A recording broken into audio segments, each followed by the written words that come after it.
Good day, welcome to News Now on TV360. I am Thelma Okoro.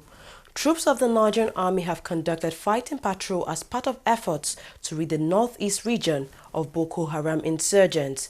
During the operation, 5 Boko Haram terrorists were killed and 63 people were rescued. The troops cleared Boko Haram hideouts in 3 villages in Borno State. Vehicles, arms and ammunition, as well as explosives, were recovered from the terrorists. At least 5 persons were Thursday killed in an apparent ethnic tussle at the popular Mile 12 market in Lagos, southwest Nigeria. The clash, which grounded business activities and hampered traffic flow for 3 hours, reportedly started Wednesday night. Eyewitnesses say the crisis started after members of the Hausa community in the market stormed the Agility area to avenge the death of a motorcyclist who was killed on Wednesday night by hoodlums. Following the incident, the Lagos state government has closed down the markets in the area temporarily and imposed curfew to curb the violence. The Nigeria Police Force says the alleged abductor of a Bayelsa teenager, S.A. Oruru, had been taken to Bayelsa State to face charges. Yunusa Dahiru was taken alongside Oruru from Kano to Abuja after the Inspector General of the Nigerian Police Force, Solomon Arase, ordered the transfer of the case to the nation's capital. The 14-year-old at the center of this all was allegedly abducted in August 2015 by Dahiru and taken to Kano State, where she was also married. Bayelsa State Governor Sarike Dixon has met with the 14-year-old S.A. Oruru. A federal high court in Abuja has dismissed the bail application filed by Nigeria's former defense chief, Alex Bade. Bade is one of the former military chiefs indicted by the committee established by President Muhammad Buhari to order the procurement of arms and equipment in the armed forces and defense sector from 2007 to 2015. He is currently being charged by the Economic and Financial Crimes Commission for crimes bordering on money laundering. At the resumed hearing on Friday, the judge, Justice Soho, refused to grant the accused bail since there was still a subsisting remand order which has not been set aside by a magistrate court in Lagos. Minister of State for Petroleum Dr. Ibe Kachiko says the Nigerian National Petroleum Corporation (NNPC) will be unbundled into 30 competitive revenue-generating subsidiaries in the coming weeks. Kachiko said the overhaul of the NNPC system will see the company unbundled to 4 or 5 main operational zones to be headed by a director each. Kachiko also said the action was pending to ensure the return of profitability and stability in the sector. The Economic and Financial Crimes Commission (EFCC) says it has arrested 3 top officials of the Imo State government for allegedly stealing the sum of 2 billion naira. The stolen money is a bailout fund given to the state government by the federal government for payment of salary arrears of the state civil servants. According to a statement by EFCC spokesperson Wilson Uwujaren, the suspects are Obi Pascal Chigozie, who is the principal secretary to the governor of Imo State, Uzo Kasmir, who is the director of finance, and Ihioma Kenneth, who is the treasurer. Nigeria's federal government had last year approved bailout fund to help assist some states in the country unable to pay its workers' salaries. The Federal High Court in Abuja has granted former Minister of Interior Abba Moro and 2 others bail. Delivering judgment, the presiding judge, Justice A.I. Chikere, granted Moro bail on self-recognition. She also granted Moro's co-accused named Anastasia Nwobia and F.O. Aliyebami bail in the sum of 100 million naira each, with 1 shorty each in the like sum. April 27th has been fixed for commencement of trial. Moro and the 3 others are standing trial for an 11-count charge bordering on abuse and procurement process and diversion of public funds, including 676 million naira they illegally collected from immigration job applicants. Over 20 job seekers died in the poorly organized immigration recruitment exercise in 2014. Comrade Abba Moro to go on bail on self-recognizance on the fact that he's a senior citizen of this country and there is no evidence that has been profiled by the prosecution contrary to the conditions laid down in Section 162 of the Administration of Criminal Justice Act 2015, which more or less makes it automatic for bail to be granted except where the prosecution is in a position to debunk any of those conditions in that provision of the law. So that is exactly what has happened, and we are pleased that the course of justice has taken place without any fear or hindrance by the court. The matter has now been adjourned for hearing against 27th of April. The Federal High Court in Abuja has adjourned the trial of the former National Security Advisor, Colonel Sambo Dasuki, retired, till April 4th. Dasuki is facing a 4-count charge of money laundering and illegal possession of firearms brought against him by the Department of State Services. At the resumed hearing Thursday, Dasuki's lawyers repeated his request asking the court to adjourn the trial until the federal government complies with an order of the Federal High Court granting him bail. This was opposed by the counsel to the Nigerian government. It was basically to discharge the accused persons, and we are vehemently opposed to it. Well, the court has the final say, but we believe it's a ploy to frustrate the trial. But we are ready for the trial, and we announced that much to the court that we are ready for the trial.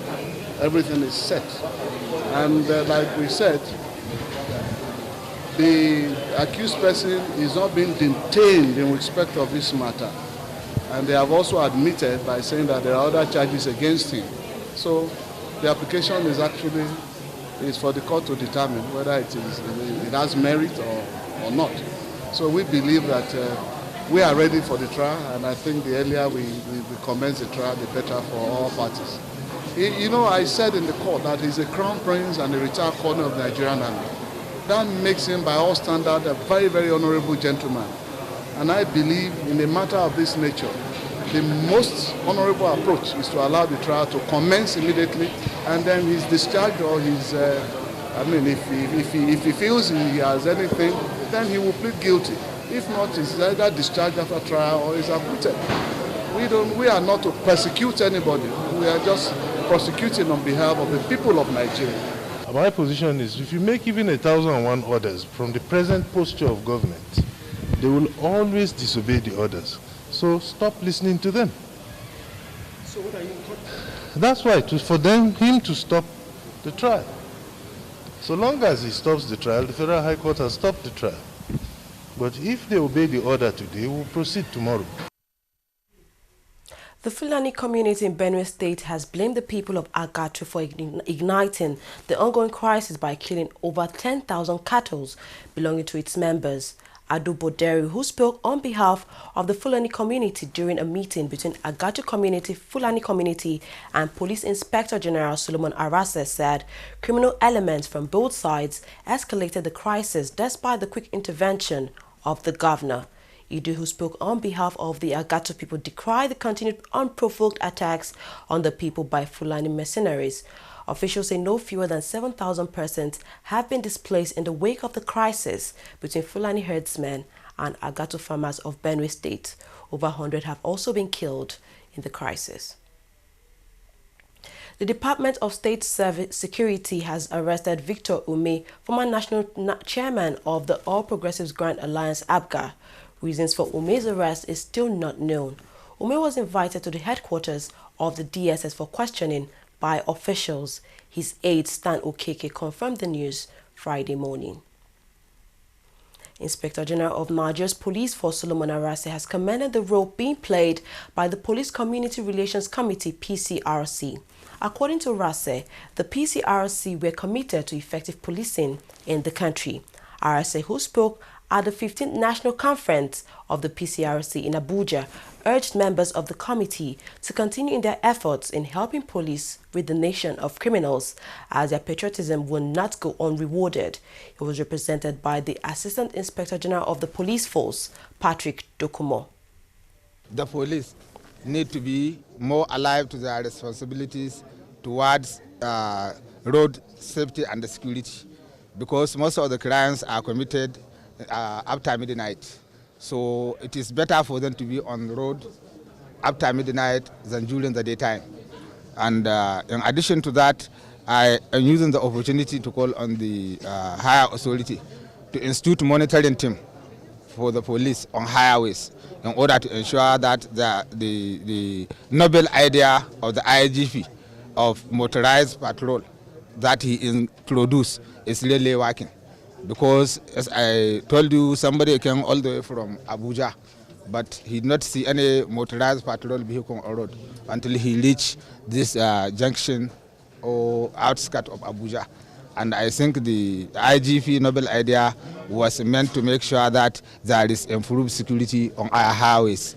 And we hope and pray that the IGP will introduce that monitoring team that he promised in order to make sure that the police are doing their duty on highways of maintaining peace and security across the country. You know, police can't be everywhere. This is a very large country, and our police strength will never be enough for now. They that represent everywhere, every community in this great country, they are our eyes. They should not be tired of telling us what is going on.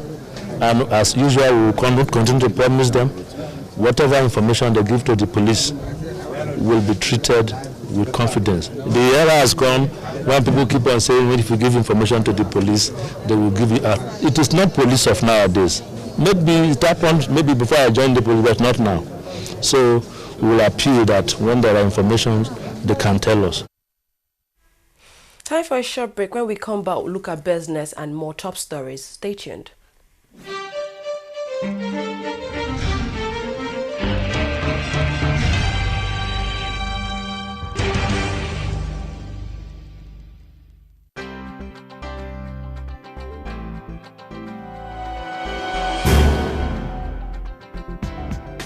Hello, you're welcome. You're watching the Funny White Man Show, which is the biggest, the brightest, and the most entertaining show in Africa. Funny white man, funny white man, funny white man. But this way you talk, it's too much. Give me 5,000 man, that's you. It's too much. So you get it like, make you move along the street. Yeah, me should like there. I'm going girl. You know, my own people. Actually, yeah, fine. It's fun. I enjoy it, and I'm one of those very few.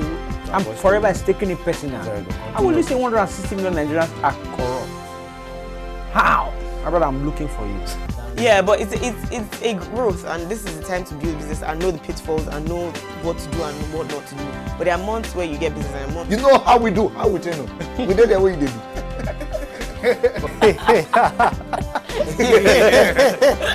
Hello, you're welcome. You're watching Trending Matters on the Funny White Man Show. Of course, we will bring you trending issues just to entertain and tickle your fancy.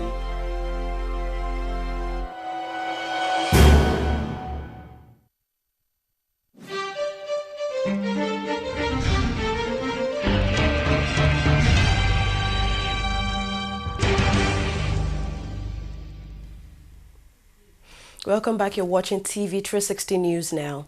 South Africa's MTN Group says it expects Nigeria to devalue the Naira by up to 22% at some point this year. Chief Financial Officer Brett Goshen said that he expects Nigeria's central bank will devalue the official rate to 230 or 240 to the dollar this year. Africa's biggest wireless operator is in talks with Nigerian authorities to reduce a $3.9 billion fine imposed last year for failing to cut off unregistered SIM card users. It says has set aside around $600 million to cover a potential settlement of the fine in Nigeria. The Nigerian Naira was trading at 3.10 to the dollar on the parallel market. The currency is still expected to remain under pressure on the parallel market next week as traders and buyers seek appropriate value for the local currency. Just last month, the acute scarcity of dollar made the Naira trade within a range of 370 to 385. However, on the official interbank markets, the Naira remains flat around the peg rate of 197 to the dollar. Interim Super Eagles coach Samson Siasia has released a list of 42 players for this month's African Cup of Nations qualifiers against Egypt. The list includes 22 home-based players and 20 foreign-based professionals. Arsenal and Manchester City starlets Alex Nwobi and Kelechi Iheanacho alongside Watford star Odion Idagalu are part of the stars named on the foreign-based list. The Eagles, who are currently second in the AFCON 2017 qualifying group, face a crucial two-leg tie against Egypt in March this year. The first leg will be played in Kano on March 25th, with the second leg played in Egypt 3 days later. South Africa's Constitutional Court has rejected Oscar Pistorius' appeal against his murder conviction. In 2014, Pistorius was sentenced to 5 years in prison for killing former model and girlfriend Reeva Steenkamp on Valentine's Day in 2013. He was found guilty of culpable homicide after saying he shot her through a locked bathroom door because he mistook her for an intruder. The Paralympian was released on probation on October 21st last year by South Africa's Department of Correctional Service after serving just 10 months of his 5-year prison term. However, the conviction was overturned last week by the Supreme Court. Pistorius faces a minimum of 15 years in prison if found guilty. Arsenal manager Arsene Wenger has revealed that goalkeeper Peter Cech will face 4 weeks on the sidelines with a calf injury. The goalkeeper picked up the injury in the Gunners' shock 2-1 defeat to Swansea, adding another blow to the London club's already fading title hopes.